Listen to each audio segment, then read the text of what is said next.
Pat Cipollone was with the committee today for more than 8 hours. When you take into account the breaks that he took, that meant that he sat for testimony for more than 7 hours. That is a significant amount of time, and it does compare to some of the more lengthy testimony that we have then seen bear fruit for the committee, such as Ivanka Trump, Jared Kushner. Those were long depositions that were then later used in hearings. Also, Jeffrey Rosen, Richard Donahue, members of the Department of Justice, they also sat for lengthy interviews that the committee was then able to use as part of their hearing. So this would indicate that Cipollone was, at least on some level, cooperative. There was some concern that he may not answer certain questions because of privilege issues, and that may still be the case. We'll have to see what happens when we learn more information about what happened behind closed doors. But at the very least, it appears that Cipollone was willing to answer questions, and there are many questions that the committee had that they believed had nothing to do with privilege concerns about a lot of the issues that took place after the 2020 election, leading right up through January 6th. And we'll have to now see, Wolf, if whether or not any of this deposition, which we know was videotaped, appears in upcoming hearings as soon as next week. I suspect it will. Cipollone, Ryan, certainly knows more than almost anyone about what former President Trump was doing on January 6th and in the days and weeks leading up to January 6th.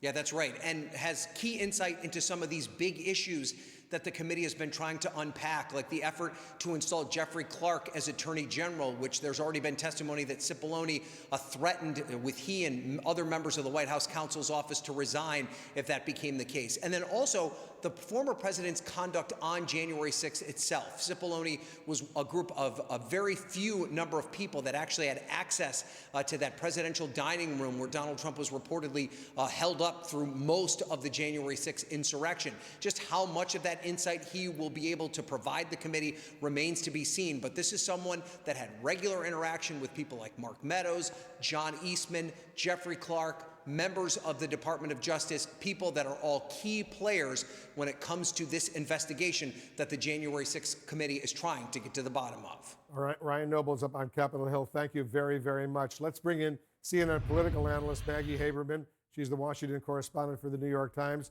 along with defense attorney and former federal prosecutor Shan Wu. Maggie, what does it say to you that Cipollone's interview today lasted, more than 7 hours of questioning?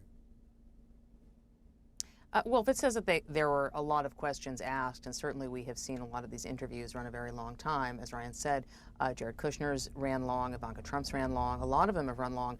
The issue is what questions are being asked, and we don't know the answer to that yet. We don't know whether they tried to drill down on things that Cassidy Hutchinson, the former Mark Meadows aide, testified to publicly. We don't know whether they tried to ask specific details about who he was speaking to on January 6th other than former President Trump, and we don't know whether they tried to ask questions beyond the scope of what was understood that would be asked, and whether Cipollone tried to talk about executive privilege.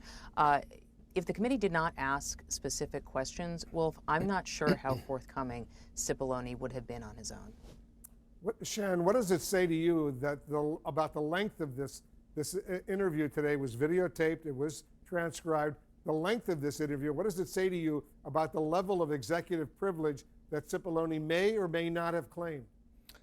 It's hard to infer that, Wolf. As Maggie was saying, it's obvious they asked a lot of questions. These are very skilled questioners, and if Cipollone thinks that he was skillful enough to dance around things and not give out any damaging information, he's probably mistaken. They would have gone through a lot of detail, and even if he tried to invoke executive privilege, obviously he wasn't doing that for the entire 7 hours. There's a lot of information that wouldn't have been privileged that he probably didn't try to invoke that protection. So there's a lot of material that they would have gotten, and whatever he thinks of it, the questioners usually find a little bit more value in it than the person being questioned realizes is there. You know, Maggie, as I mentioned, Cipollone's testimony was recorded on video, so it's possible the committee will choose to play portions of it during future hearings, and there's going to be at least one hearing next week. How significant would that be? Well, I think it's very important for the committee, Wolf, and I think it's part of why they wanted to get this testimony done today ahead of next week's hearing. The only one that we know of that's scheduled at the moment is Tuesday. We think there could be a hearing on Thursday, but that is TBD, and part of the TBD is what they get out of this testimony today. And as we have seen, Wolf, the committee hearings are very scripted, very tightly structured, and they end up using these snippets of video where if they had a live interviewee, answering those questions, they might get something different back when it was in a hearing setting as opposed to a videotaped interview. And they've been using these interviews for their purposes to tell their story. I do expect they probably got something from Cipollone that they could use to that effect. We just don't know exactly how much and what it would be. Yeah, we don't know. Well, we'll find out soon. Shan, could Cipollone have also revealed entirely new information that the committee hasn't heard from any of the other witnesses? He certainly could have. I mean, he's in a very unique position given that he was the White House counsel. So there certainly could be information that he is privy to, or more importantly, could really expand upon and fill in details to. I mean, I'm relatively confident if it was just a private communication between him and Trump, he would try to put up some roadblocks in invoking privilege about that.